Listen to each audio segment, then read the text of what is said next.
Ang nakaraan. Ang korona ng kaharian ng Luthania ay nagniningning sa ibabaw ng kanyang ulo. Elena Ferdium, ang reyna ng kahariang ito at ang bida ng kwento ngayong araw. Sa sandaling lumitaw ang reyna, ang kabisera na puno ng ingay ay tumahimik na parang mahika. At sa gitna ng hindi mabilang na madla, isang lalaking nakamaskara ang tahimik na nakatitig sa kanya.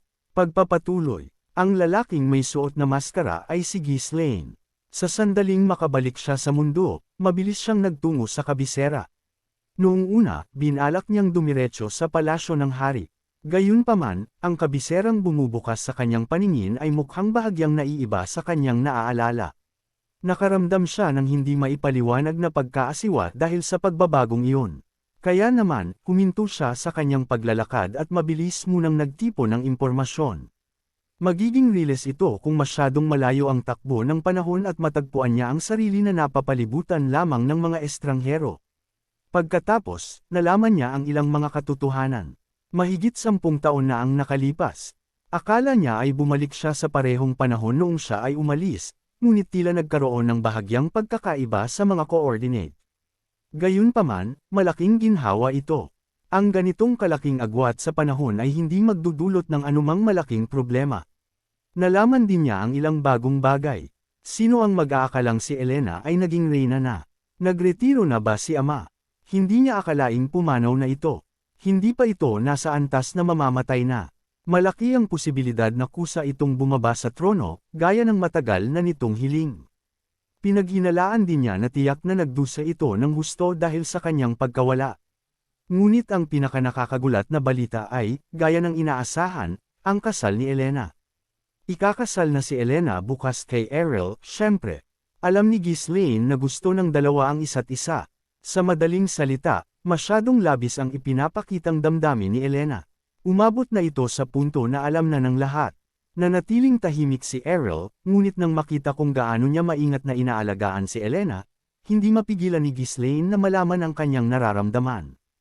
Bagamat lihim siyang sasama dito sa ilalim ng dahilan ng pag-e-escort kapag wala silang trabaho, ipinagpalagay ni Ghislaine, dahil sa kanyang personalidad, na hindi siya magsasalita ng hayagan. Sino ang mag-aakalang magtatapat si Errol ng ganoon katapang? Nang unang marinig ni Ghislaine ang balita na ikakasal ang dalawa, nahirapan siyang pigilan ang kanyang tawa. Errol, salamat. Maraming salamat. Maliban kay Belinda at sa kanyang sarili, walang nakakaalam sa tunay na pagkatao ng kanyang nakababatang kapatid. Kahit ang kanyang ama o ang mga tao ng Ferdium. Dahil ang pagkataong ipinakita niya sa larangan ng digmaan ay hindi ang buong kwento. Ang isiping ang ganoong kapatid ay ikakasal kay Errol. Bilang pamilya ni Elena, masaya siya, ngunit bilang guro ni Errol, nakaramdam din siya ng kaunting awa para sa kanya. Kung narito lang ako, sinabihan ko sana siyang pag-isipan itong mabuti ng isa pang beses. Malamang na tinanong niya ito ng hindi mabilang na beses kung talagang sigurado ba siya. Gayunpaman, kung gusto nila ang isa't isa, ano pa nga ba ang magagawa?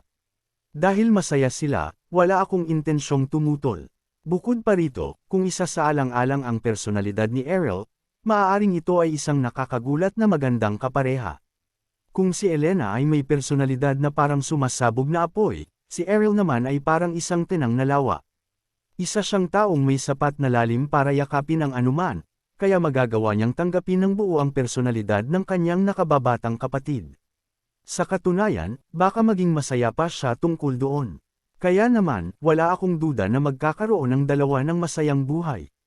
May asawa. Gayunpaman, isang kasal sa palagay ko ay mas mabuting maghintay muna ng kaunti bago pumunta. Iniwan ni Ghislaine ang ideya na dumiretso sa kastilyo. Halata naman na ang kanyang pagpapakita pa lamang ay magpapagulo sa buong kaharian. Nandoon na ang mga pangunahing tauhan ng kasal, at ayaw niyang maging manhid at nakawin ang atensyon. Kaya, mas mabuting bumisita pagkatapos ng kasal at kapag hamupa na ang pananabik. Agad na kumuha si Ghislaine ng maskara at mga damit para itago ang kanyang anyo. Bagamat medyo matagal na ang nakalipas at halos wala nang makakakilala sa kanya, kailangan niyang tiyakin na walang makakapansin sa kanya. Sa kabutihang palad, napakalaki ng dami ng tao kaya madaling itago ang kanyang pagkakakilanlan sa loob nito. O iyon ang akala niya. Nagsimulang magbulungan ang mga tao habang nakatingin kay Ghislaine. Ano, siya lang ang tanging nakamaskara. Bakit siya umaasta ng ganyan? Anong lakas ng loob niyang manood ng kasal ng reyna na nakasuot ng ganyan? Napakawalang galang. Kaduda-duda, hindi ba? Isa ba siyang especially iya o assassin? Hindi ba natin siya dapat isumbong? Sa katunayan, ang pagsusuot ng maskara ng mag-isa ay nagpatingkad ng husto sa kanya. Napagtanto ni Ghislaine na nagkamali siya. Ang kaharian ay hindi na tulad ng dati. Ang anyo ng mga tao ay bumuti ng walang katulad kumpara sa nakaraan, at ang kaayusang pampubliko ay napakahusay. Sapat na ito para ipakita kung gaano nagsumikap ang mga natitirang tao para sa kaharian. Sa ganitong sitwasyon, ang paglalakad-lakad na nakamaskara ay tiyak na magmumukhang kainahinala. Nag-click ng dila si Ghislaine at iniabot ang kamay para tanggalin ang maskara. Inisip niya na mas mabuting baguhin na lamang ng bahagya ang kanyang mukha. Eksakto naman, isang malakas na boses ang nanggaling sa likuran niya. Nahanap ko na, iyan ang suot niya, nahuli na natin ang magnanakaw ng damit. Nagnanakaw sa sagradong araw ng kasal ng reyna. Iyong lalaking nakamaskara, hulihin niyo siya ng mabilis. Ilang tao ang nagigiitan sa gitna ng karamihan para hulihin si Ghislaine. Muli na namang sumailalim si Ghislaine sa mga mapaghinalang titig ng mga tao. Nang una siyang bumalik, ang kanyang mga damit ay nasa malalang kondisyon. Bagamat hindi ito kupas o sira-sira dahil sa pananatili sa void, napunit ito sa ilang bahagi at naging basahan dahil sa epekto ng labanan. Kaya naman, nagmadali siyang kumuha ng isang disinteng kasuotan. Pinag-isipan niya ito dahil alam niyang kasal ito ng kanyang nakababatang kapatid. Imposibleng-imposible na mahuli siya sa kanyang antas, ngunit tila ang may-ari ng tindahan, nang mapansin ang nawawalang damit, ay hinahanap siya. Wala siyang pera sa ngayon, kaya wala siyang pagpipilian. Talagang nilayo niyang magbigay ng malaking halaga bilang gantimpala mamaya. Anuman ang sabihin ng iba, hindi ba't siya ang pinakamayamang tao sa kontinente? Bagaman iyon ay bago niya ibigay ang lahat ng kanyang mga ari-arian. Gayunpaman, ang mahuli ngayon ay magiging medyo riles. Tiyak na babayaran kita mamaya. Marahil dahil sa sobrang tagal ko nang nakikipaglaban, naging medyo lampa na ako. Hindi ko sana iniwan ang subspace na ganap na walang laman. Bamulong ng mahina si Ghislaine at naglaho mula sa lugar na iyon. Sa gulat, tinawag ng mga tao ang mga nagpapatrulyang sundalo at iniulat na mayroong kainahinalang tao. Nagnakaw si Ghislaine ng isa pang medyo simpleng balabal, isinuot ito, at binago ang kanyang mukha. Doon lamang siya naging komportable na manood ng kasal. Nagpakita si Elena at nagsimulang bumaba sa hagdan ng dahan-dahan. Ang kanyang mga hakbang ay marangal, ngunit ang kanyang ngiti sa mga tao ay mainit at maamo. Kung si Ghislaine ang bayani na nagtapos sa digmaan, si Elena ang simbolo ng kaharian na nag-akay dito. Sa kapayapaan at kasaganaan, habang lumilitaw siya, ang buong kabisera ay nabalot ng malakas na hiyawan. Wow! Mabuhay ang kanyang kamahalan ng reyna. Diyosa, pagpapala sa ating reyna. Congratulations, reyna. Hindi mabilang na mga talulot ng bulaklak ang umulan mula sa langit. Ito ay mahikang inihanda ng mga wizard ng kaharian. Libu-libong talulot ang dahan-daw ang humahampas sa hangin, na tumatakip sa buong kalsada. Eleganting sumakay si Elena sa isang mar-ingle na karwahe na may bukas na mga gilid. Ang mga Royal Knights, sa pamumuno ni Rachel, at ang hukbo ng kaharian ay sumunod sa likuran ng karwahe.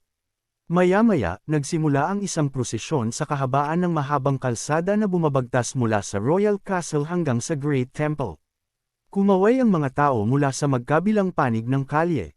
Ang mga bata ay sumampa sa mga balikat ng mga matatanda, sinusubukang masilayan ang reyna, habang ang mga matatanda naman ay yumuko, pinupunasan ang kanilang mga luha. Para sa mga nakaranas ng digmaan, ang kasal ng reyna ay tiyak na magiging mas nakakaantig. Nakatayo sa itaas ng karwahe, dahan-daang kumaway si Elena at ngumiti sa karamihan. Sa tuwing nagtatagpo ang kanyang paningin sa kanila, naghihiyawan ang mga tao at naglalabas ng mga sigaw. Mabuhay ang kanyang kamahalan ng reyna. Mabuhay ang kaharian ng Luthania. Naway mabuhay ang reyna at ang kaharian magpakailanman. Lalong tumindi ang mga hiyawan. Gayunpaman, nang pumasok ang prosesyon sa sentro ng kabisera, nagsimulang hamupa ng paunti-unti ang bulong-bulungan ng mga tao. Ang sintro ng kabisera, doon nakatayo ang isang napakalaking obelisk na pumapailang lang sa langit. Isang memorial na makapal na nakasulat ang mga pangalan ng mga nasawi sa digmaan. Sinumang dumaan sa harap nito ay kailangang hinaan ang boses at magpakita ng paggalang. Hindi ito kataliwasan, kahit para sa mga may katayuang maharlika. Bumaba ang lahat mula sa kanilang mga kabayo. Lumabas din si Elena mula sa karwahe. Tinitigan niya ang napakalaking halijing bato sandali, pagkatapos ay ipinikit ang kanyang mga mata at yumuko. At ang kilos na iyon ay kumalat sa isang instant. Mula sa mga taong nakatayo sa magkabilang panig ng kalye, hanggang sa mga nasa bubong, at maging ang mga nanunood mula sa mga bintana. Hindi mabilang na mga tao ang tahimik na yumuko, sumusunod sa reyna. Walang nag-utos sa kanila na gawin iyon. Walang nagsalita tungkol dito, pag-alala sa mga nag-alay ng sakripisyo para sa mundo, at pagpapasalamat para sa kapayapaang napanatili nila. Sa isang sandali, ang buong kabisera ay natahimik.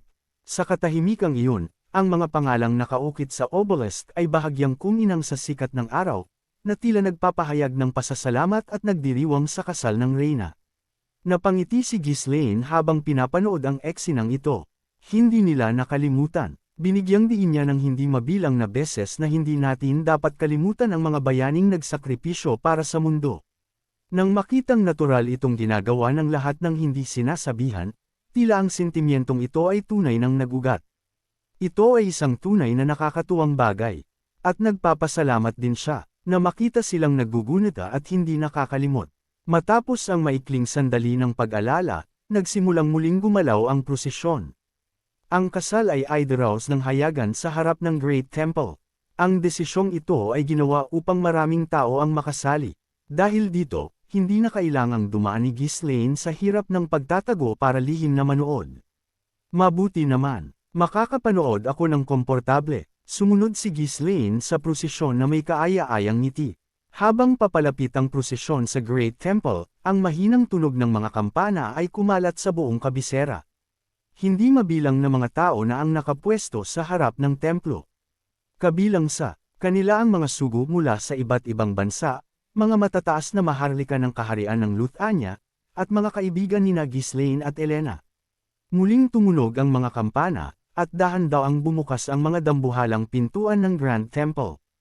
Ang mga Temple Knights at mga obispo ay pumila at pamwesto, at isang lalaki ang maringal na lumitaw na may mayabang na poster. Si Forisco iyon, ang arsobispo ng Order of Juana, na siyang nangunguna sa kasal na ito. Noong una, nilayon nina Elena at Ariel na hilingin kay Piat na mag-officiate sa seremonya. Gayunpaman, kategoryang tumutol si Forisco.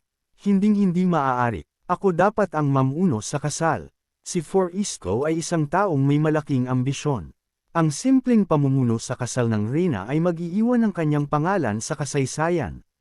Maaari din siyang makakuha ng kaluwalhatian at katanyagan.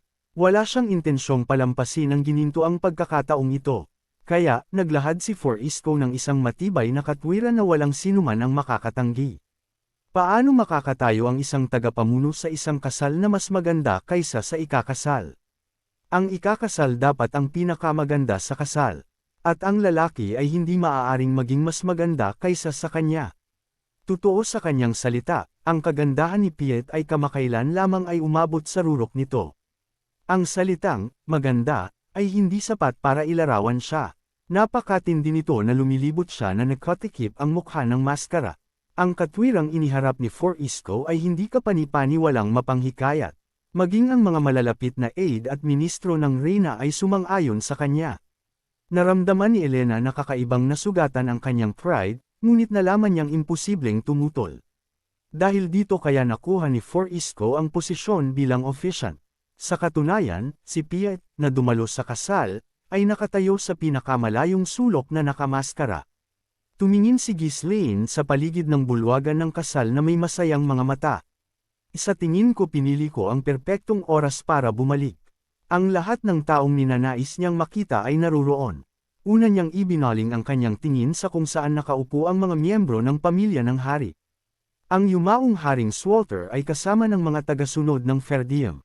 Dumating si Swalter sa kabisera na iniiwasan ang atensyon ng publiko hanggat maaari.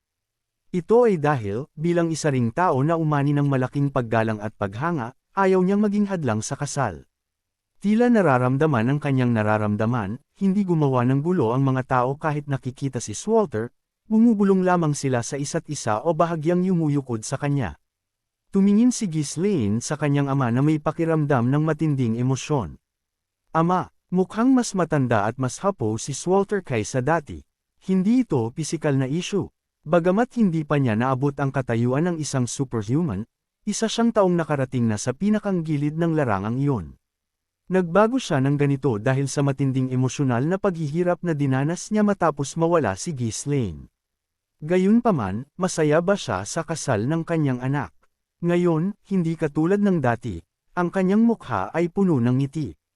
Ang tingin ni Ghislaine ay lumipat sa gilid. Tumawa siya ng malakas nang makita ang isang tao. Belinda, na-miss talaga kita. Si Belinda ay nakaupo sa seksyon ng pamilya kasama si Swalter. Lahat ay itinuring itong natural. Kung sa bagay, siya ang nagpalaki kina Ghislaine at Elena ng maayos. At sa seksyon ng pamilya, lumitaw ang mukha ng isang taong ganap na hindi inaasahan. Iuwo, si Fergus iyon, ang bodyguard ng Grand Prince Ghislaine mula pa noong unang panahon. Nakaupo siya doon na may nasyahang ekspresyon. Nakakagulat na buhay pa rin si Fergus. Bagamat tumanda na siya ng husto, ang kaharian ay nagtalaga ng maraming pari at wizard para matiyak na ang kanyang kalusugan ay ganap na protektado. Hindi sinasadyang nakahinga ng maluwag si Ghislaine. Isang relief ito, talagang isang relief. Si Fergus ang nag-alaga sa kanya na parang apo mula pagkabata at palaging nag-aalok sa kanya ng walang hanggang suporta. Lubos na nagpapasalamat si Ghislaine na makita siyang muli. Ang mga retainers ng Ferdium, kabilang sina Homeurn, Albert, at Randolph, ay pawang nakaupo kasama ang pamilya. Si Ghislaine, na natutuwa na makita sila, ay lumingon sa iba pang mga upuan. Si Claude ay abalang-abala kasama si Wendy, dahil siya ang may-ari ng mga paghahanda sa kasal bilang Chancellor ng Kaharian. Sina Jerome at Vanessa, na mukhang medyo pagod, ay nakaupo kasama ang mga wizard ng hari. At sa tabi ni Jerome may isang figure na mahirap paniwalaan. Noctura, bagamat nakabalat kayo, malinaw na makikilala siya ni Ghislaine. Napasinghap si Ghislaine sa hindi paniniwala nang makita siya. Hindi, anong kapal ng mukha ang mayroon siya para pumunta rito at maupo rito. Ang katawan ni Noctura ay patuloy na nanginginig na may masakit na ekspresyon. Ang banal na kapangyarihan na nagmumula sa Great Temple na ito ay pambihirang malakas. Bukod dito, ang mga matataas na pari ay nagtitipon doon ng kawan-kawan. Kaya, ang simpleng pag-upo doon ay parang patuloy na inaatake. Diyos ko, isang lich na pumupunta hanggang sa Great Temple para dumalo sa kasal ng reyna. Mabibigla ang sinuman na makakaalam, ngunit gayunpaman, kahanga-hanga na pumunta siya para mag-alay ng kanyang pagbati. Siyempre, malamang na hindi siya pumunta dahil lamang sa mabuting intensyon. Gusto mo ba talagang magkaroon ng ganoong kagandang impresyon? Nang makita kung gaano siya nagsisikap para lamang maiwasang mamatay, naramdaman ko na kailangan ko siyang bigyan ng kaunting kredito. Si Parnell, na nakatira sa ibang bansa, ay dumating din sa VIP section at nakaupo ng pormal. Marahil bilang sarili niyang paraan ng pagdiriwang, paminsan-minsan siyang naglalabas ng banal na kapangyarihan, na ginagawang mas sagrado ang bulwagan ng kasal. Bagaman, sa tuwing mangyayari iyon, mas lalong nagdurusa si Noctura. Inilipat ni Ghislaine ang kanyang tingin at ngumiti ng maliwanag nang makita ang isa pang pamilyar na mukha. Erineth, maayos naman ang kalagayan mo, hindi ba? Isang medyo espesyal na kaibigan, kung kanino siya nagkaroon ng koneksyon sa loob ng 1,000 taon, ay naruroon din sa pagtitipon. Para kay Ghislaine, ang kanyang mga kaibigan ay mahahalagang nilalang na hindi niya maaaring balewalain. Lahat sila ay nakasama niya sa kani-kanilang paraan, at sila ay naging mahalagang bahagi ng kanyang buhay. Ngunit sa kanilang lahat, si Erineth ang espesyal.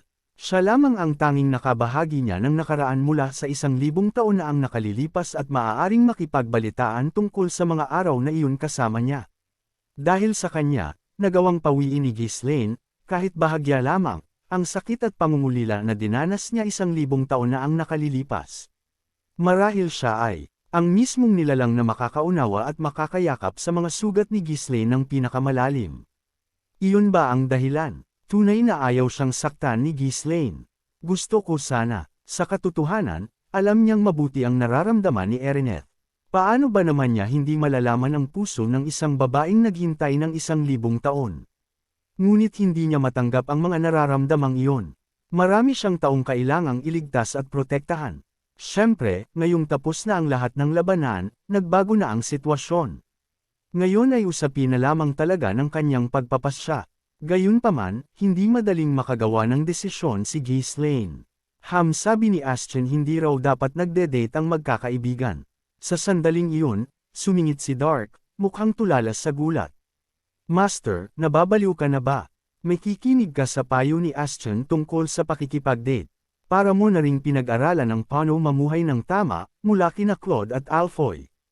O kumuha ng payo mula kay Oswald tungkol sa hindi marahas na pasipismo, kaayusan, at katatagan ng mundo. At ang bastos na Ashton na iyon, pagkasabi niyon ay pinuntahan agad si Marika. Kahit na si Marika ang unang nagtapat dahil sa sobrang manhid niya. Sa totoo lang, hindi lang iyon ang problema mo, Master. Ano ang gagawin mo kay Rosalind? Sa madaling salita, hindi ba si Rosalind, at hindi si Erineth, ang unang nagpahalata? Kung ituturing mo ang kabuuang timeline, masasabing si Erineth ang una, pero base sa alaala mo, hindi ganoon ang nangyari.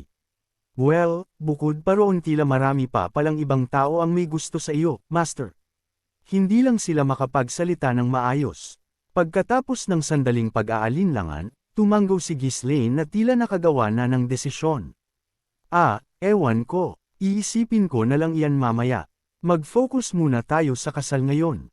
Wala pa namang nakakaalam na nakabalik na ako, di ba? Sa mga salitang iyon, napapailing si Dark. Napakaaba na nila lang, mas malala pa kay Errol. Gaya ng inaasahan, isa siyang lalaki na kulang sa anuman maliban sa pakikipaglaban. Tiningnan ni Ghislaine si Erineth ng mas malapitan.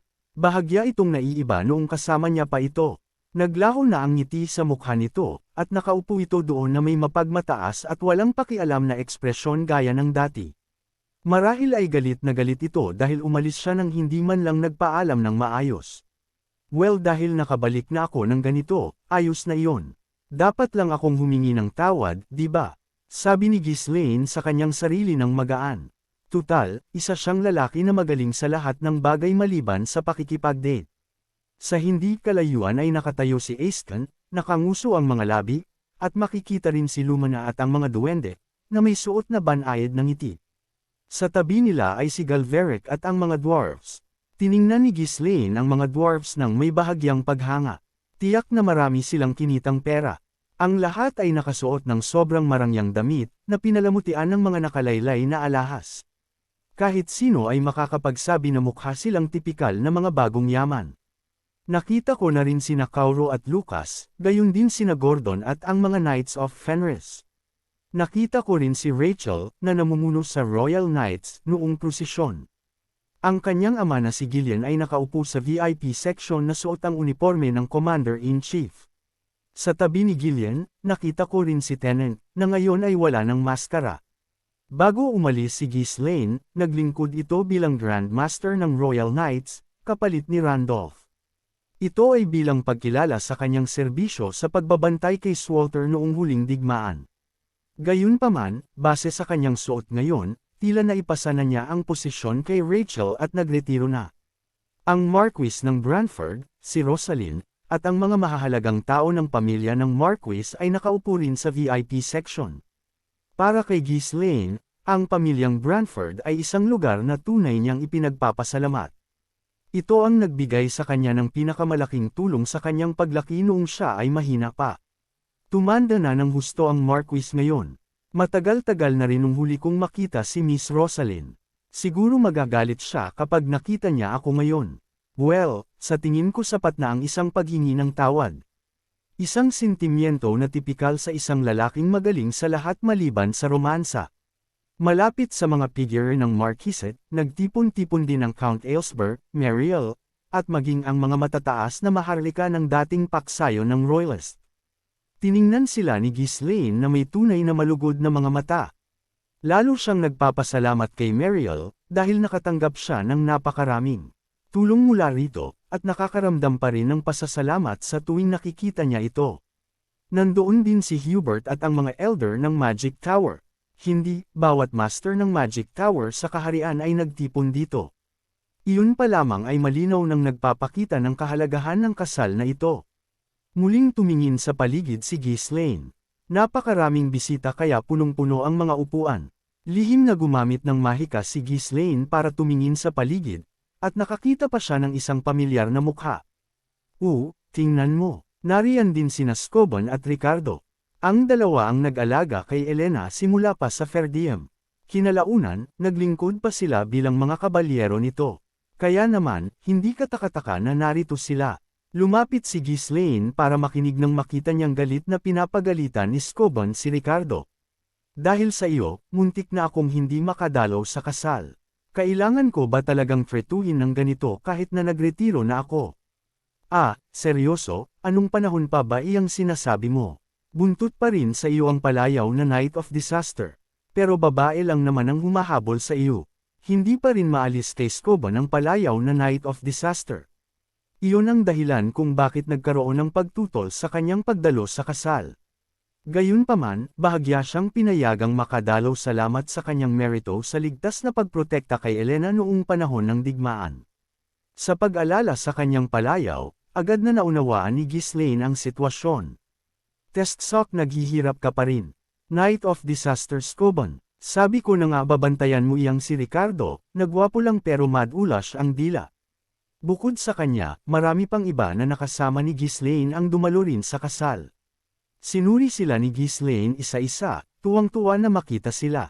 Ngunit ang pinakanakakagulat na bagay ay, Alfoy, bakit siya nakaupo roon? Nakasiksik si Alfoy sa pamilyang dukol ng Macquarie, katabi mismo ni Morris. Malinaw na upo ang nakatalaga iyon para sa pamilyang dukol. Hindi yun lugar kung saan dapat naruroon si Alfoy. Sana ay hindi. Alam niyang mabuti na nawalan ng anak si Morris. Pero ang katotohanang nasa tabi niya mismo si Alfoy. May hinala siya. Ang sitwasyon ay sakto sa bawat isa. Gusto niyang pumunta agad para kumpirmahin kung tama ang kanyang hinala, pero pinigilan niya ang sarili. Likas naman niyang malalaman kapag tapos na ang kasal. Anuman ang sikreto ng kanyang kapanganakan, hindi kapani-pani walang natutuwa siyang makitang muli si Alfoy, kahit na dati ay itinuturing niya itong lubos na nakakairita.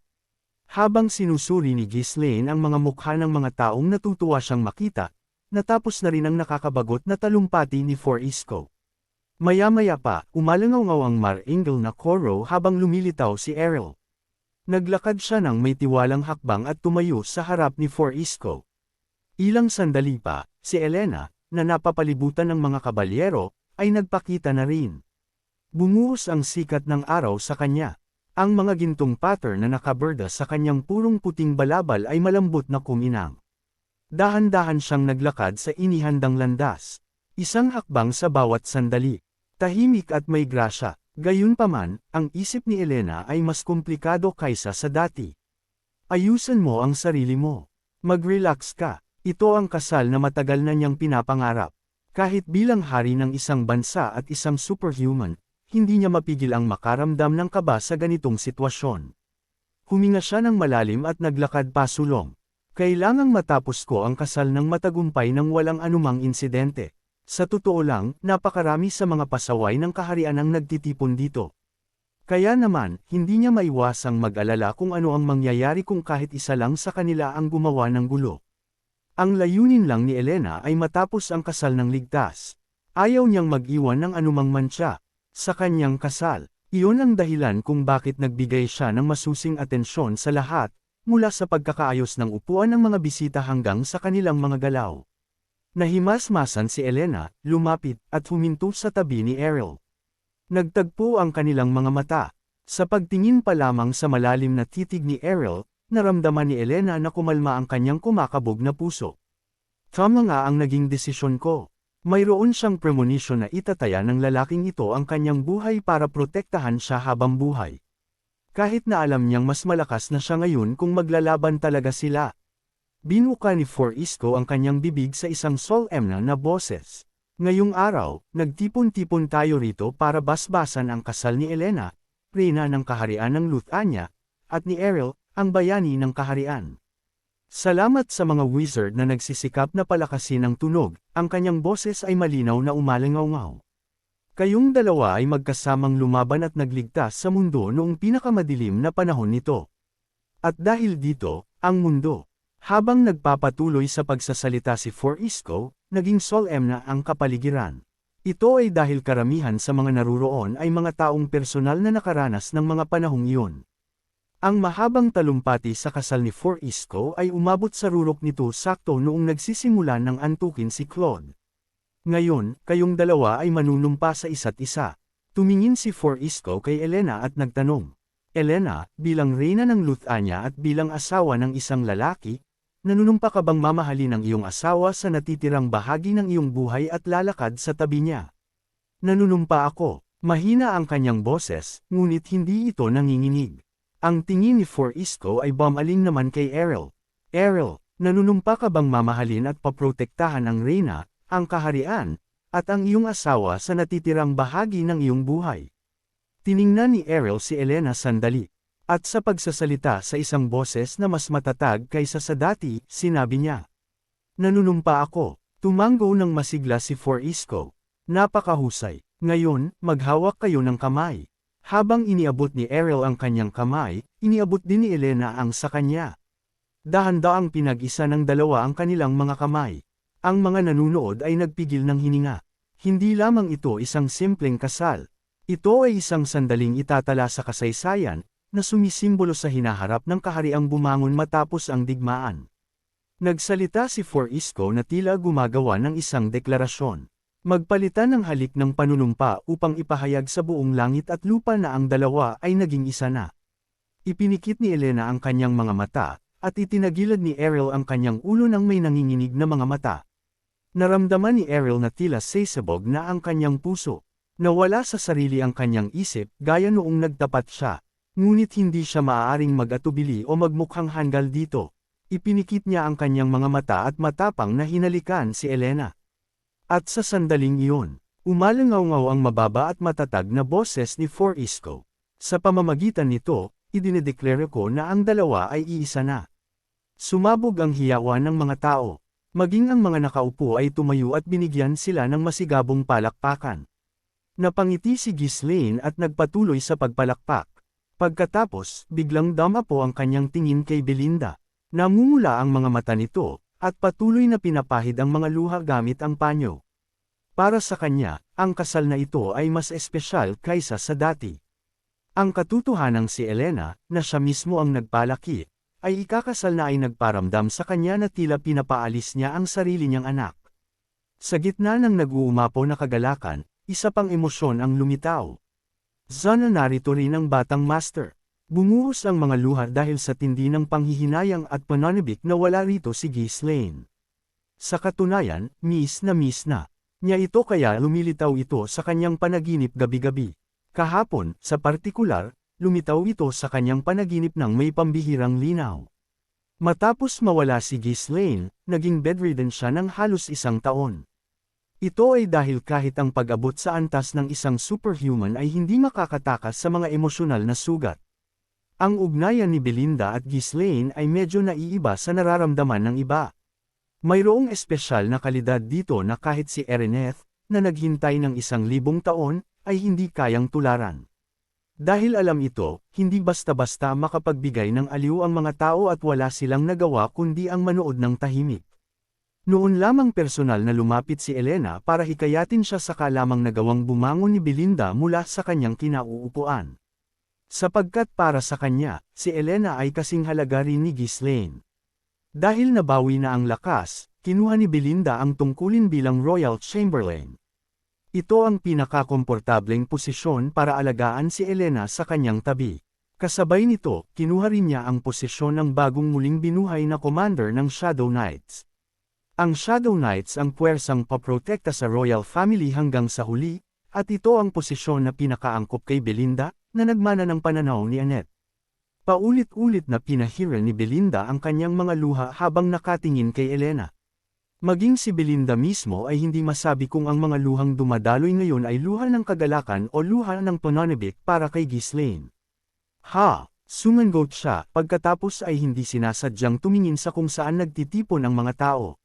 Si Ghislaine, nang mahuli ang kanyang tingin, ay natural na iniling ang kanyang mga mata palayo. Pinaikot-ikot ni Belinda ang kanyang ulo ng ilang beses. Dahil may isang taong may pamilyar na pangangatawan ang patuloy na nakakaagaw ng kanyang pansin. Kahit na ngayon pa lang niya ito nakita, mukhang pamilyar ito sa kanya. Iyon ang dahilan kung bakit hindi mapigil ang makuha ang kanyang tingin dito. Samantala, si Claude, na nanunood ng kasal, sa wakas ay nakahinga ng maluwag habang papalapit na sa dulo ang seremonya. Phew, naging maayos naman ng walang gulo. Ngayon ay dapat ko nang tapusin ang mga bagay rito at tingnan kung handa na ang reception. Karaniwan, ang iba ay maaari nang humawak sa maliliit na pagsusuri, ngunit siya mismo ang nangangasiwa sa lahat para patatagin ang kanyang posisyon bilang chancellor. Biglang tinamaan ng malokong udyok, tinanong ni Claude si Wendy, na nakatayo sa tabi niya. Tumatanda ka na, hindi ka ba mag-aasawa? Gusto mo bang pakasalan ako? May kakayahan ako at may reputasyon, alam mo naman. Ako ang chancellor ng kaharian, tutal. Ano sa tingin mo? Agad siyang binigyan ni Wendy ng tingin ng pagkasuklam. Nang makita ang ekspresyong iyon sa unang pagkakataon matapos ang mahabang panahon, nakaramdam ng panghihina si Claude. Huwag mo akong tingnan ng ganyan. Masakit, kung iisipin, na itanong na niya ito noon at nakatanggap ng parehong tingin ng pagkasuklam. Hindi na talaga sana siya nagtanong. Dapat na nahimik na lang siya. Ngunit pagkatapos, isang napakahinang boses ang nanggaling sa likuran niya. Kung titigil ka sa pagsusugal, well baka pag-isipan ko. Napalingon si Claude. Ano? Anong sinabi mo? Sumagot si Wendy nang walang pakialam, na parang walang nangyari. Wala akong sinabi. Hindi, sabi mo gagawin mo kapag tumigil na ako sa pagsusugal. Sabi ko sa iyo wala akong sinabi. Dahil sa takot sa matalim nitong tingin, humingi ng paumanhin si Claude. Okay, sorry. Tumalikod siyang muli at napakamot sa ulo. Sigurado akong narinig ko iyon. Bamulong si Claude sa sarili habang kumikilos para maghanda sa susunod na hakbang. Sumunod si Wendy sa likuran niya na may maliit na ngiti. Oras na para sa mga bida, na nagpakasal sa gitna ng mga pagpapala. Ng mundo, na dahan daw ang lumisan. Si Elena, na humahakbang pabalik habang nakaangkla kay Ariel, ay lihim na nakahinga ng maluwag. Tapos na ng maayos. Ngayon ay kailangan ko na lang bumalik sa kastilyo at tapusin ang reception. Ang reception ay tatagal ng ilang araw, at isang festival ang idaraw sa buong kabisera, ngunit para sa kanya, nasanay na sa mga piging, hindi na ito malaking bagay. Tutal, ang pinakamahalagang bagay ay ang mismong kasal. Itinuturing niyang isang relief na ang prosesong ito ay natapos ng ligtas. Gayunpaman, ang mga aksidente ay laging nangyayari sa mga hindi inaasahang lugar at oras. Ang seremonya ay hindi pa ganap natapos. Kapag tapos na ang exit saka lamang maituturing na kumpleto ang buong pamamaraan. Si Claude, na abalang kumikilos para tingnan ang pag-unlad ng mga paghahanda sa reception, ay nagkataong dumaan malapit kay Alfoy.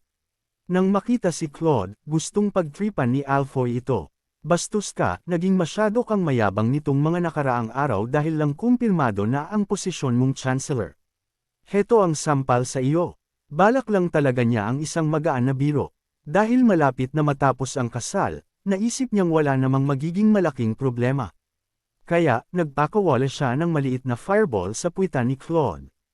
Isang mababaw na biro, sapat lang para mangagat ng kaunti, na nag-iiwan ng maliit na butas sa puwit. Ngunit si Wendy ay laging nasa tabi ni Claude. At sapat ang galing niya para madaling harangan ang isang atake na gaya ng kay Alfoy. Bang! Mabilis na nilihis ni Wendy ang maliit na fireball. Gayunpaman, lumapag ito mismo sa ulo ng isang nakaupong maharlika. Nang makita ito, namutla ang mukha ni Wendy. Oops! Dapat ay pinasabog na lang niya ito sa halip na nilihis lang, pero naging masyadong kampante ang reaksyon niya. Whoosh! Ang maharlika, na biglang tinamaan ng fireball sa ulo, ay napaatras sa sindek. Ano ito? Tumayo siya at sumigaw. Ambush! May assassin! Napakalala ng pagpili ng salita, pero wala siyang magagawa kundi isipin iyon. Sa sigaw na iyon bilang hudyat, Nagsimula ang kaganapan sa kasal na tunay na itatala sa kasaysayan ng kaharian ng Luthania. Sa hudyat ng pananambang, binunot ng mga gwardya ng Maharlika ang kanilang mga espada at sumugod, at agad ding binunot ng mga gwardya ng iba pang mga Maharlika ang sa kanila. Ang mga mage, na hindi alam ang nangyayari, ay naghandang bigkasan ang kanilang mga spell. Maya-maya, iba't ibang magic circle ang nagpamalas sa langit. Bagamat naging palaban ang atmosfera, si Claude, dahil nawalan na ng pasensya, ay hindi nagpakita ng intensyong ayusin ang sitwasyon at sa halip ay nagalit ng husto. Hulihin ang bastos na iyan ngayon din. Hulihin siya, siya ang may kasalanan. Sa krusyal na sandaling ito kung kailan kumpirmado na dapat ang posisyon ng Chancellor, ang bastos na si Alfoy ay nagbuhos ng malamig na tubig sa sitwasyon. Tila alam ni Alfoy kung ano ang nagawa niyang mali, base sa bilis ng kanyang pagtakas. Ang mga kabalyero, na kumikilos ayon sa utos ni Claude, ay kumilos upang bihagan si Alfoy. Siyempre, hindi na natiling nakaupo lang si Alfoy. Protektahan niyo ako. Protektahan niyo muna ako. Harangan ang mga lumalapit na kabalyero. Ang mga kabalyero ng Marquis ng Macquarie ang hamarang sa landas ng mga kabalyerong lumalapit nang hindi alam ang dahilan. Sa kanilang pananaw, kailangan nilang protektahan si Alfoy. Dahil ang isang panig ay sinusubukang hulihin si Alfoy at ang isa naman ay sinusubukang harangan sila, naging hindi maiiwasan ang sagupaan. Bang! Boom! Bang! Hindi naman sa naglalaban sila hanggang kamatayan. Hindi lang nila lubos na nauunawaan ang sitwasyon, kaya kumikilos lang sila ng naaayon sa mga utos sa ngayon. Gayunpaman, ang mahalagang bagay ay nagkaroon talaga ng salpukan ang dalawang panig. Ang mapanganib na salitang ambush, pananambang, ay nabanggit na. Ang mga kabalyerong bumubunot ng kanilang mga sandata ay tumitingin sa kung saan-saan, hinahanap ang asasin, mamamatay tao. Dahil sa totoong labanang sumiklab sa gitna nito, ang iba ay hindi na rin nakapanatiling nakatayo lang. Si Rachel, ang commander ng Royal Knights, ay agad na binunot ang kanyang espada at sumigaw. Protektahan ang kanyang kamahalan. Ang mga Royal Knights ay nagdumog at pinalibutan sina Elena at Errol. Itinaas nila ang kanilang mga kalasag, na naglalabas ng matinding aura. Ang mga pari, sa gulat, ay nagpakawalan ng kanilang banal na kapangyarihan, divine power. Hindi nila lubos na nauunawaan ang sitwasyon, ngunit isa itong paraan ng pagprotekta sa sarili. Likas na naguluhan din ang mga nanunood. Habang ang lahat ay nagsisimulang magbulungan, ang paligid ay mabilis na naging maingay. Nalito rin si Elena. Noong akala ko ay natapos na ito ng ligtas, ano ba ang nangyayari? Tita B, ano ba ito? Anong nangyayari? Itinulak niya ang mga kabalyero para masuri ang paligid. Gayunpaman, tumangging gumalaw ang mga kabalyero. Mahal na Reyna, mangyaring maghintay po muna kayo. Susuriin muna namin ang sitwasyon. Hindi pa namin malaman kung ano ang nangyayari. Sumigaw si Elena, na tila naiirita na. Mas malakas ako, kaya bakit nyo ba ako pinuprotektahan? Gusto ko lang makita kung anong nangyayari. Tabi, sobrang naiinis si Elena kaya nagpasya siyang tingnan ito mismo. Kaya naman iwinasiwas niya ang kanyang kamay ng malakas, na sinasabihan silang tumabi. Sobrang ligalig niya kaya hindi na niya makontrol ng maayos ang kanyang lakas. Dahil hangin lang naman iyon, wala talagang pangangailangang gawin iyon. Ang problema ay, sa lahat ng oras, ang desperadong romantikong si Errol ay hamarang sa harap ni Elena. Ito ay dahil gusto niyang laging protektahan si Elena, anuman ang sitwasyon. Mahal na Reyna, ako na ang titingin. Kaya pakiusap, sandali lang. Si Errol, na direktang tinamaan sa dibdib ng malapitan, ay umubo ng dugo at tumalsik paurong. Ang mga kabalyerong nabangga ni Errol ay bumagsak din sa lupa. Hindi kailanman naisip ni Errol na tatamaan siya ng kanyang asawa sa unang araw ng kanilang kasal, at doon mismo sa seremonya ng kasal. Dahil hindi nakahanda, hindi niya nagawang umiwas o harangan ang atake. Sa katunayan, kahit pa nagpadaloy siya ng enerhiya, malamang na napatalsik pa rin siya. Tutal, ang banal na kapangyarihan ni Elena, kapag nawawalan siya ng kontrol, ay nakapangangilabot. Gayunpaman, kung naprotektahan lang niya ang kanyang katawan, kahit papaano ay hindi sana nadurog ang kanyang dibdib at hindi siya umubo ng dugo. Errol, nagpakawala ng matinis na tili si Elena habang hinahawakan ang nakahandusay na si Errol. Nagmadaling lumapit ang mga paring nakasaksi sa eksena. Hindi, si Parnell ang nauna sa kanila at nagpakawala ng kanyang banal na kapangyarihan. Ang malakas na banal na enerhiya ay kumalat at napuno ang buong lugar. Ang mga pari, na nahuli ng isang hakbang, ay nagpakawala rin ng kanilang banal na kapangyarihan ng todo dahil sa pagkabalisa. Ang asawa ng reyna ay nasugatan. Bagamat hindi nila makita ng eksakto ang nangyayari dahil natatakpan ng mga kabalyero, tila isa itong totoong pananambang. Si Piet, na kasama nila, ay nagbuhos din ng kanyang banal na kapangyarihan ng walang pag-aalinlangan. Whoosh! Isang napakalaking alon ng banal na kapangyarihan ang kumalat. Tiyak na masyadong malaki ang pagkagulat para agad siyang magkamalay, ngunit salamat sa banal na kapangyarihan, ang mga sugat ni Ariel ay gumaling sa isang instant. Tila kumalma ang mga puso ng lahat sa ilalim ng banal na kapangyarihan, ngunit may isang tao rito na hindi ito matagalan. Hindi ko na kaya, pumailan lang sa langit si Noctura, na naglalabas ng mga agos ng masamang enerhiya. Dahil bagbog na ang katawan sa banal na kapangyarihan hanggang sa limitasyon, ibinunyag na niya ang kanyang tunay na anyo sa hugis ng isang bungo. Lintik, itigil niyo ang paggamit ng banal na kapangyarihan. Mamamatay na talaga ako sa ganitong bilis. Nadaig siya ng banal na kapangyarihan, na naging dahilan upang maging durog ang kanyang katawan at isipan. Dahil dito, nagpakawala siya ng galit ng hindi namamalayan. Nagsimulang kumalat ang matinding dark magic na kumukontra sa banal na kapangyarihan. Nagulat ang mga nakasaksi rito. Ano iyan? Isang lich. May lumitaw na lich. Bakit may lumitaw na lich sa kabisera? Isang dark mage ang lumitaw sa bulwagan ng kasal. At hindi lang basta lich, kundi isang mataas na antas na dark mage. Malinaw na pumunta siya para kidnapin o saktan ang reyna. Ang maling akala na ang tangkang pananambang ay gawa ng lich ay mabilis na kumalat. Anuman ang mangyari, iisa lang ang conclusion. May kontrabidang ang nagtatago sa bulwagan ng kasal. Ang kwento ng isang bayani na sasajap sa isang prinsesang kinidnap ng isang masamang dragon ay isang gasgas na pero sikat na tema. Ang sitwasyong katulad nyon ay pumukaw sa imahinasyon ng mga tao. May lumitaw na lich para kidnapin ang reyna. So, ililigtas na ba siya ni Lord Ariel ngayon? Yulul, si Lord Ariel ay tinambangan na at bumagsak na. Bakit bagsak na agad ang bida?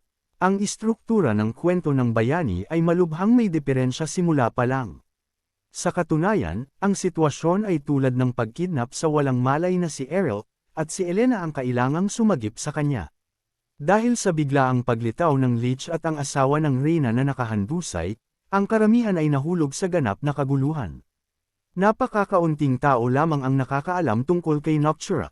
Tutal, ang mga undead ni Ghislaine ay naging aktibo lamang sa huling labanan, at kahit iyon ay itinago para hindi magpanik ang publiko. Sumigaw ang mga maharlika sa kanilang mga gwardyang kabalyero. Sugod, sugod. Anong ginagawa ng mga mage? Atakehin ang lich na iyan ngayon din. Inatake ng mga kabalyero si Noctura sa pamamagitan ng paglalabas ng mana at paghahagis ng kanilang mga espada. Sinubukan ng mga pari na paksain ang lich sa pamamagitan ng paggamit ng banal na kapangyarihan upang kontrolin ang espasyo.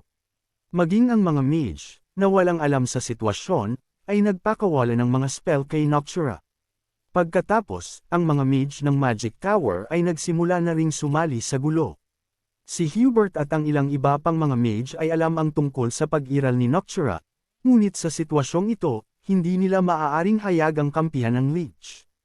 Gayunpaman, dahil alam nila ang nangyayari, hindi nila maaatake si Noctura, kaya nanatili lang silang nakatayo doon, kinakabahang pinapanood ang sitwasyon at pinagpapawisan ng malapot. Nagngit-ngit ang mga ngipin ni Noctura habang hinaharap ang walang katapusang bugzo ng mga atake. Og kayong mga lintik na mortal, tila hindi nyo pa natitikman ang tunay na kilabot, gagawin ko lang. Gusto niyang gumanti, pero ang paggawa niyon ay tuluyang magtatapos sa buhay niya bilang isang undead. Magiging isa siyang black magician na totoong umatake sa reyna. Kaya naman, panginginig na lamang sa mga dulo ng kanyang daliri ang nagawa niya, na hindi makagawa ng anuman. Tumayo si Jerome at sumigaw ng malakas. Noctura, umalis ka na rito. Tumakas ka. Ako na ang bahala rito. Sinubukan din ni Vanessa na pigilan ang iba ng may pagmamadali. Lahat kayo, tumigil. Ang lich na iyan ay hindi kaaway. Kakampi natin siya. Lahat ng Royal Mages, manatili sa pwesto. Gayunpaman, lalo lang itong sumablay. Dahil nasa estado na ng kalituhan, sumigaw ang mga tao nang may hindi paniniwala. Sina Sir Jerome at Lady Vanessa ay kakampi rin ng Leech. Mukhang lahat sila ay pinupuntirya ang reyna. Taksil, may naganap na rebelyon. Nanlaki ang mga mata ni Jerome. Taksil, ang isiping siya, na kayang mabuhay ng walang batas, ay tinawag na traidor. Si Jerome, na karaniwang umaastang walang pakialam pero hinding-hindi matatagalan ang mapagbintangan ng mali, ay sumabog. Bakit naman ako magtataksil? Hindi ito pagtataksil. Isa itong maling pagkakaintindi. Ang leech na iyan ay hindi naman sa akin noong una. Natanggap ko lang siya dahil sa ilang sirkumstansya. Ang pagputol sa usapan at pagsisimula sa isang dahilan ay nagdulot lamang ng mas malaking maling pagkakaintindi. Nasa kamay mo na ang leech ngayon, Jerome. Isipin mong isa ka palang dark mage, Jerome. Ikaw ang nagpatawag sa leech. Naramdaman ni Jerome na mababaliw na siya sa lumalaking maling pagkakaintindi. Sabi ko hindi nga eh. Sa kanyang pagkasabik, inilabas niya ang kanyang magical power. Boom! Ang magical power ng isang ninth circle mage ay lampas sa imahinasyon. Ang larangan ng digmaan hindi. Ang bulwagan ng kasal ay agad na naduraj ng isang napakalaking pakiramdam ng pananakot. Saklolo, napaatras ang mga tao sa instant na kilabot. Dahil dito, lalong lumalim ang kalituhan. Lord Jerome, tumigil ka. Hinawakan ni Vanessa si Jerome at pinakalma siya. Sa kabutihang palad, ang mga royal wizards, bagaman nagbabantay sa sitwasyon, ay agad na sumunod sa kanyang utos. Gayunpaman, ang sitwasyon ay lampas na sa kontrol. Dahil hindi na ito matagalan, sumigaw si Belinda habang nagkakalat ng 12 ng balisong, daggers. Anong ginagawa niyo sa kasal ng aming binibini? Manatili kayong tahimik. Ang mga balisong ay kumalat sa lahat ng direksyon, na nagbabanta sa mga tao. Gayunpaman, ang galing ng pinuno ng Assassin Order ay hindi maaaring malaman ng lahat. Marami pang tao roon ang hindi pamilyar sa mga teknik ni Belinda. Ang mga gwardyang kabalyero ng mga maharlika ay nilihis ang mga balisong at sumigaw. Maraming assassin ang nagtatago, naghahadya sila ng mga balisong. Umalis kayo sa daan. Dahil si Belinda ay isang totoong assassin, ang kanilang mga salita ay hindi naman ganap na mali. Ang ilan na nakakaalam ng kanyang galing ay sumigaw na isa itong maling pagkakaintindi at hindi sila kaaway, ngunit ang kanilang mga boses ay nalunod sa ingay. Sa huli, naabot ang conclusion na maraming assassin ang nakapasok sa bulwagan ng kasal. Sinasamantala ang kaguluhan, mabilis na tumakas si Noctura. Nagsimulang magmadaling umalis sa lugar ang mga kabalyero, kasama ang mga maharlikang pinaglilangkuran nila. Gayunpaman, lalo lamang lumala ang sitwasyon. Dahil ang karamihan ay napakalaki at siksikan, ang mga tao ay napilitang magkabungguan at magkahalo-halo, kaya hindi may iwasang itutok ang kanilang mga espada sa isa't isa. Tumayo si Gillian mula sa kanyang upuan na may ekspresyon ng galit. Ang isiping magkakaroon ng ganitong kaguluhan sa kasal ng reyna. Hindi niya ito matatagalan. Naglabas siya ng utos sa mga hukbo ng kaharian na kasama nila. Lahat ng hukbo kunin ang kontrol sa lugar na ito ngayon din. Hindi ko nahahayaan ang anumang karagdagang kaguluhan. Kasabay nito, itinapak niya ng malakas ang kanyang paa sa lupa. Layunin nitong makuha ang atensyon ng lahat sa kanyang sarili. Ngunit marahil dahil sa sobrang lakas ng pagkakatapak niya dala ng desperasyon, ang lupa ay nayanig ng malakas, at ilang tumatakas na maharlika ang natamba. Arg! Tulong! Buhatin niyo ako! Saan ba nanggagaling ang ataking ito? Ang hukbo ng kaharian ay mabilis na ipinakalat para subukang itigil ang karamihan, ngunit hindi nila makontrol ng maayos ang sitwasyon. Hindi lamang dahil walang malinaw na kaaway, kundi dahil napakaraming tao ang nahulog sa kaguluhan. Si Gordon, na ngayon ay commander na ng Knights of Fenris, ay napakamot sa ulo sa kalituhan. Control! Ibig mo bang sabihin ay patigilan ang mga tao? Ang Commander-in-Chief ang naglabas ng utos. Kaya, kailangan nilang may gawin. Ang problema ay ang Knights of Fenris ay mahina sa lahat ng aspeto maliban sa labanan. Lalo na para kay Gordon. Ang lahat ng natutunan niya kay Ghislaine ay tungkol sa labanan. Bugbugin na lang silang lahat, di ba? Maghanda para sa pagsupil. Sa simula pa lang, hindi na sila nag-iisip. Hindi sila naghuhusga. Ang pag-aalala sa magiging bunga ay hindi rin nila responsibilidad. Sumusunod lamang sila sa mga utos. Ito ay dahil nilikha at pinalaki sila para agad na tumugon sa mga utos ni Ghislaine. Dahil dito, ang bilis ng kanilang pagtugon ay mas mahusay kaysa sa anumang iba pang Night Order.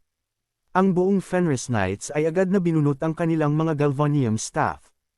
Ang pambubugbog at pagsupil sa isang tao ang pinakamagaling nilang gawin. Habang ang tanyag na Fenris Knights ay naghahandang sumugod ng may sandata, ang mga tao ay sumigaw at nagkanya-kanyang takas sa lahat ng direksyon. Anuman ang katayuan sa lipunan, ang lahat ay nagkahalo-halo, at ang bulwagan ng kasal ay naging isang ganap na gulo. Si Gillian, sa kanyang pagkataranta, ay hinarang ang landas ng Fenris Knights. Kayong mga yulul. Anong ginagawa nyo? Ha! Sinusubukang supulan ang mga tao. Hindi pagsupil, kundi kontrolin. Sabi ko kontrolin nyo sila. Opo, kaya nga sinusubukan naming supulan, hindi ba pareho lang iyon? Sumigaw si Gillian, habang namumula ang kanyang mukha sa galit. May mga sugo mula sa iba't ibang bansa, mga ministro at maharlika ng kaharian, at maging ang mga bisita ng mahal na reyna ang narito ngayon. Paano nyo matatawag itong pagsupil? Puntahan nyo at itigil ang mga taong naglalaban ng isa-isa. Ngayong Knight Commander ka na, pakiusap naman, gamitin mo ang utak mo. Ahehe, pasensya na po. Napakamot si Gordon sa kanyang ulo na may kasamang pilit ng ngiti. Nang makita ito, naramdaman ni Gillian na sesabog na siya sa inis. Kahit na pinalaki sila para lamang sa labanan, ang isiping ganito sila kawalang isip. Anuman ang mangyari, ang Fenris Knights, na karaniwang sumusunod ng maayos sa mga utos, ay sumugod sa kaguluhan at nagsimulang paghiwalayin ang mga tao ng isa-isa. Gayunpaman, ang kaguluhan ay hindi nagpapakita ng sinyales ng paghupa. Ito ay dahil sadyang napakaraming tao, at lahat ay nasa estado ng pagkabalisa. Sa isang sulok, hinawakan ni Randolph ang palso nang natitigil ang si Swalter at sumigaw. Kuya, umalis na tayo rito sa ngayon. Hindi, bakit sa kasal ng anak ko, bakit ganito ang kasal? Mamaya na natin, troublemaker ang dahilan. Umalis na tayo rito sa ngayon. Kakaiba ang sitwasyon. Tumanggo sina Homer at Albert bilang pagsang-ayon sa kanyang sigaw. Ang mga kabalyero ng Ferdium ay nagdumag at sumigaw. Mahal na dating hari, mangyaring umalis na po kayo agad. Si Tennant, na dating naglingkod bilang commander ng Royal Knights sa tabi ni Swalter, ay nagmadaling lumapit. Mahal na dating hari, kailangan nyo nang umalis ngayon. Ako ang magbabantay sa inyo. Kailangan nyong gawin ito hanggang sa masuri ang sitwasyon. Kasunod nito, nagmadali na ring umalis si Swalter. Kasama nilang gumalaw si Fergus, na bumubulong.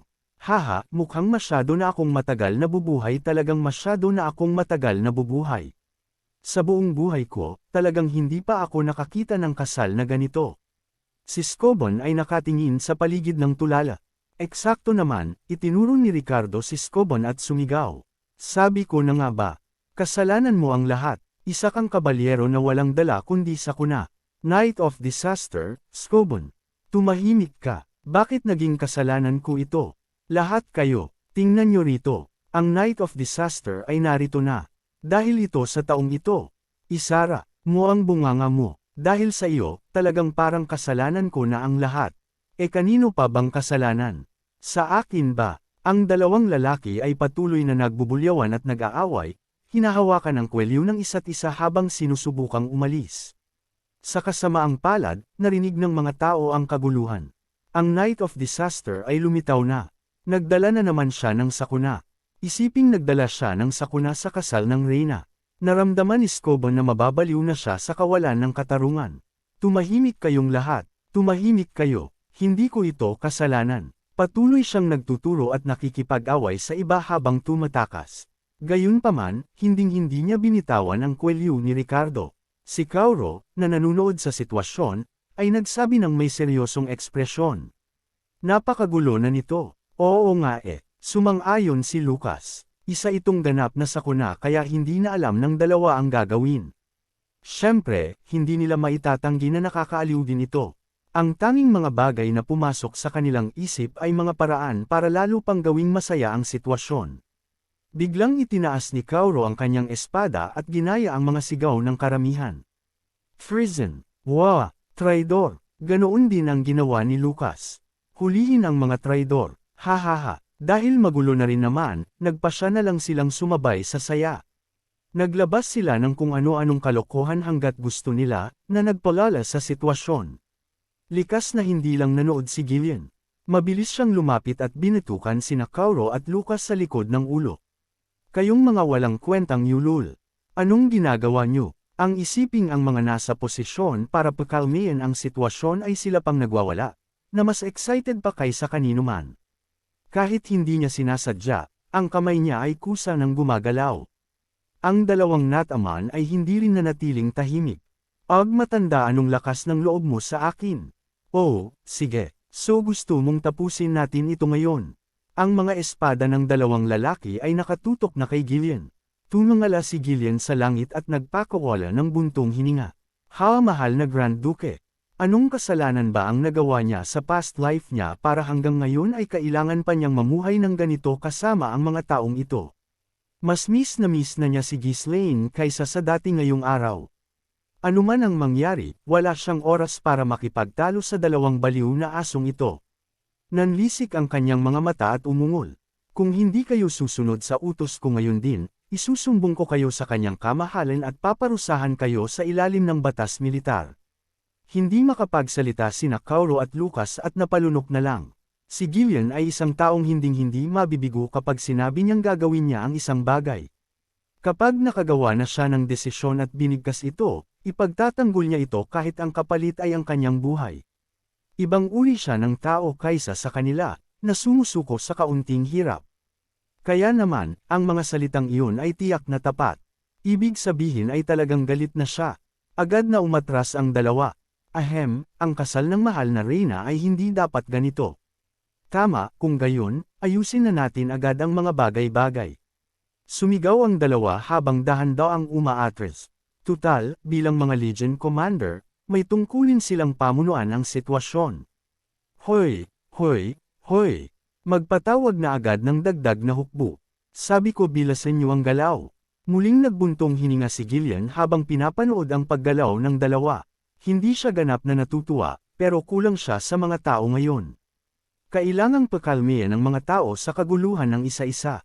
Tiyak na mas mahirap ito dahil hindi siya pwedeng gumamit ng dahas. Gayunpaman, may ilang mga lalaki na patuloy na lumalabas para magpalala ng sitwasyon. Dala ng matinding emosyon, tumakbo si Aiskan sa gitna ng magulong bulwagan ng kasal at sumigaw, "Buwisit, ganito dapat ang kasal. Ganito dapat ang kaharian ng Luthania. Baliw ang kasal na ito. Nasa estado siya ng matinding pananabik.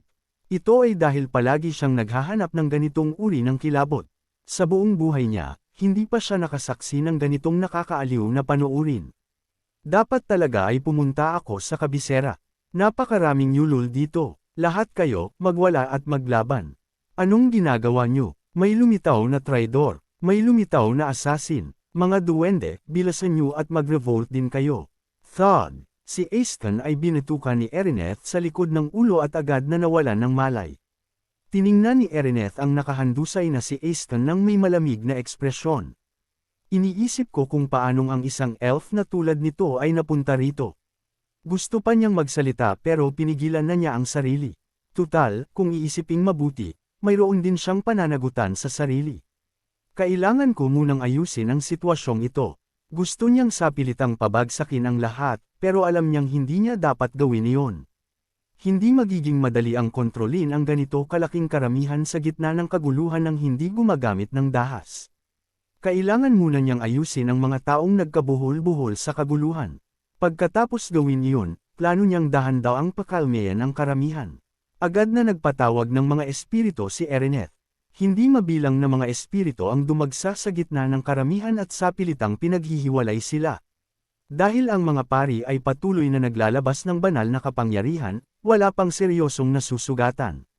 Ginagamit ng mga pari ang kanilang lakas dahil magiging riles kung may seryosong masasaktan ngayon. Kaya naman, nakatuon lamang ang mga espiritu sa paghihiwalay sa mga tao sa ngayon. Kaunti na lang at matatapos na ito. Si Elena ay isang espesyal na tao para sa kanya, rin. Tutal, kapatid siya ni Ghislaine. Iyon ang dahilan kung bakit gusto niyang makatulong na matiyak na ang kasal na ito ay matatapos ng ligtas, anuman ang mangyari. Ang paghuhusga ni Erineth ay tiyak na hindi naman masama. Gayunpaman, ang problema ay nasa ibang bagay. Bagamat mabuti ang kanyang intensyon, ang kaguluhan sa mga tao ay lalong tumindi ng mapuno ng mga makukulay na espiritu ang paligid. Ano ito? Ito ay isang espiritu.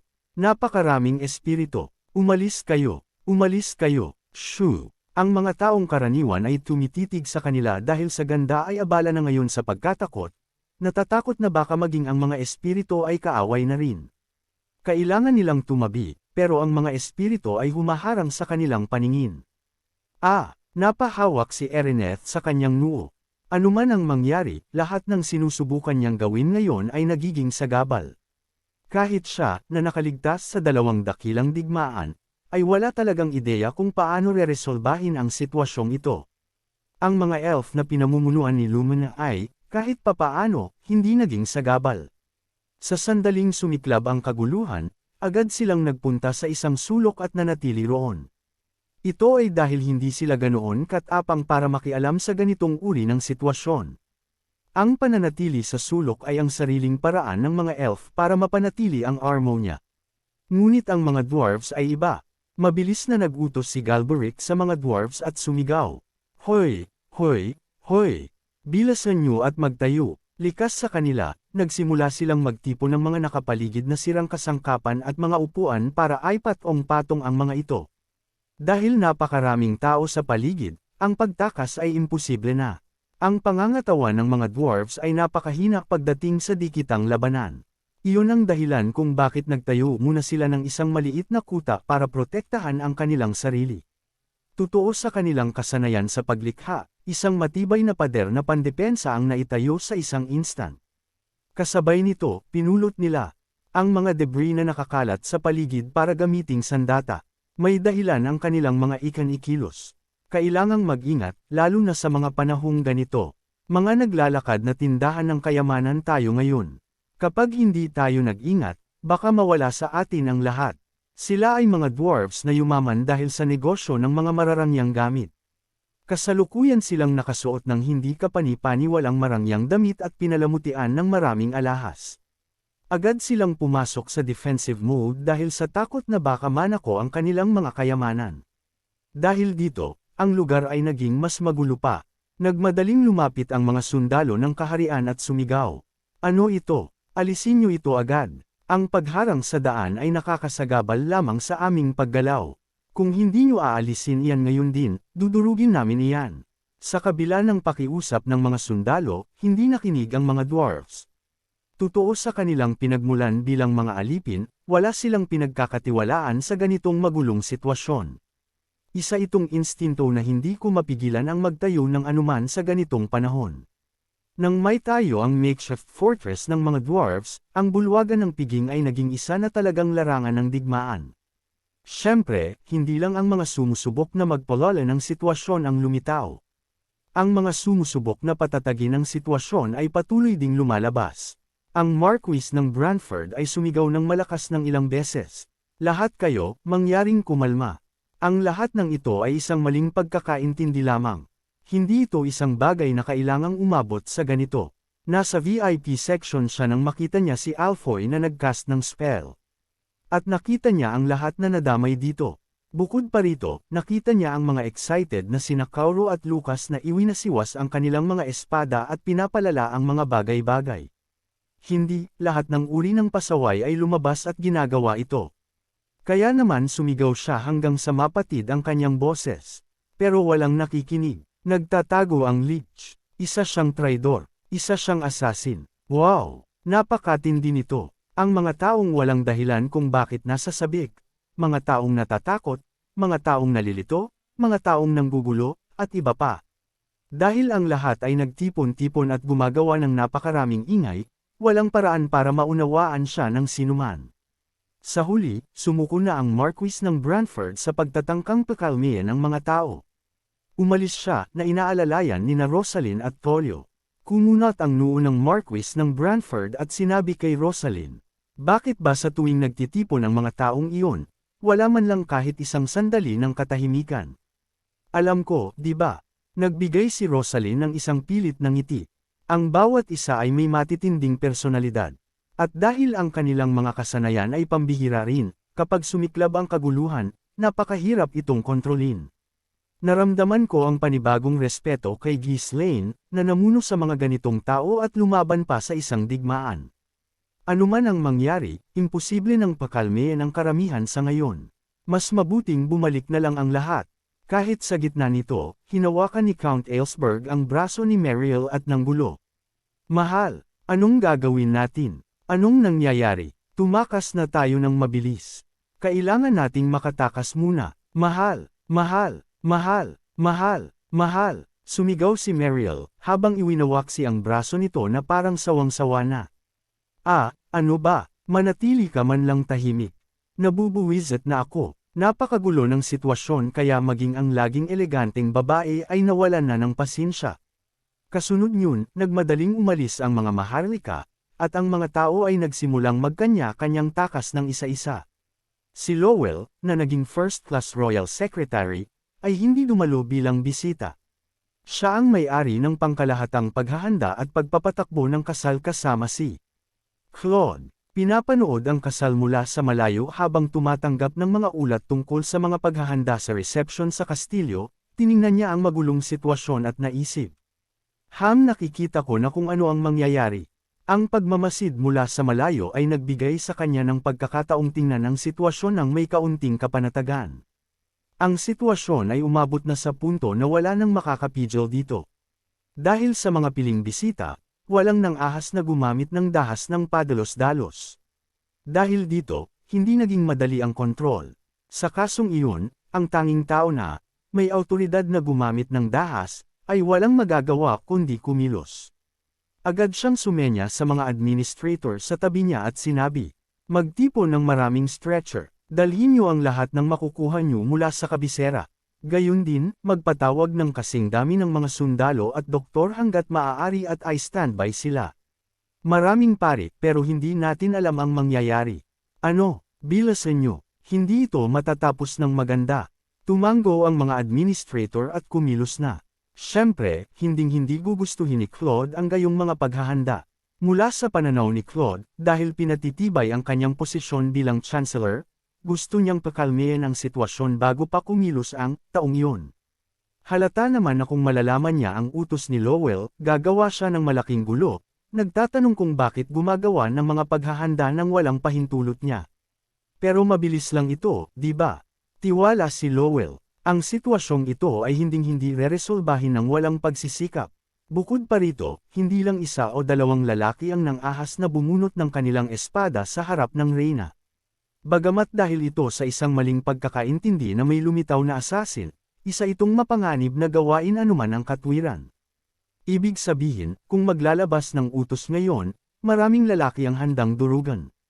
Well, siya ang uri na personal na aayusin ang mga bagay-bagay sa halip na maglabas lang ng mga utos. Sa isiping iyon, nagsimulang maghanda si Lowell para linisin ang gulo muna. Nang umabot ang sitwasyon sa rurok nito, si Forisco, na kinakabahang nanunood, ay nagmamadaling pumasok sa Grand Temple at bumulong. Hindi ko na sana sinabing gagawin ko ito. Dapat ay ipinaubaya ko na lang kay Piet. Kahit ano paman. Hindi ko ito kasalanan. Gayunpaman, ang seremonya ay natapos ng ligtas. Sa totoo lang, ang mga pamamaraan ng kasal ay nakumpleto ng maayos, at ang aksidente ay nangyari sa huling bahagi, kaya kailangan nilang kumuha ng aliw doon. Si Elena, ang ikinasal sa kasal, ay may parehong iniisip kay Forisco. Tumingin siya sa paligid na may nanghihinayang na tingin. Ang mga magic spell ay sumasabog na parang mga paputok sa langit, na pinupuno ang hangin ng nakabibinging ingay. Ang mga tao ay tumatakbo sa paligid na sumisigaw tungkol sa pagtataksil at mga asasin, habang ang mga kabalyero at sundalo ay nasa estado ng kalituhan, hindi sigurado kung ano ba talaga ang dapat nilang gawin. Dahil ang sitwasyon ay ganap nang wala sa kontrol, ang mga bisita ay nagmamadaling tumakas. Ang bagong kasal na asawa ay nawala ng malay at nanatiling walang malay. Tunay na ito ang pinakamalalang kasal sa kasaysayan. Kaya pala parang naging napakaayos ng mga bagay-bagay. Gusto ko talagang tapusin ng maayos ang mismong kasal. Tama, hindi ito maaaring matapos ng ganoon kadali. Hindi na iyon ang kaharian ng Luthania. Kung mayroon mang aliw, marahil, iyon ay ang katotohanan ang mga formal na pamamaraan ng kasal ay nakumpleto ng ligtas. Tunay na isang relief na nangyari ito bago pa ako umalis. Hindi maaari iyon. Naglabas ng apoy ang kanyang mga mata habang nasasaksihan ng sitwasyong nagiging hindi na makontrol. Sa sobrang galit na halos kumulo na, nagpakawala siya ng malalayon na ungol. Dalhin niyo ang martilyo ko ngayon din. Sa wakas, ang tanging tao sa lugar na ito na may kakayahang magsagawa ng armed intervention, pakikialam gamit ang sandata, ay nagsimulang kumilos. At si Ghislaine, na kailangang sumaksi sa isang nagbabagang gulo sa sandaling pagbalik niya. Wow, isa itong tunay na kamangha-manghang kasal. Patuloy siyang pumapalakpak na may tulalang ekspresyon. Abangan!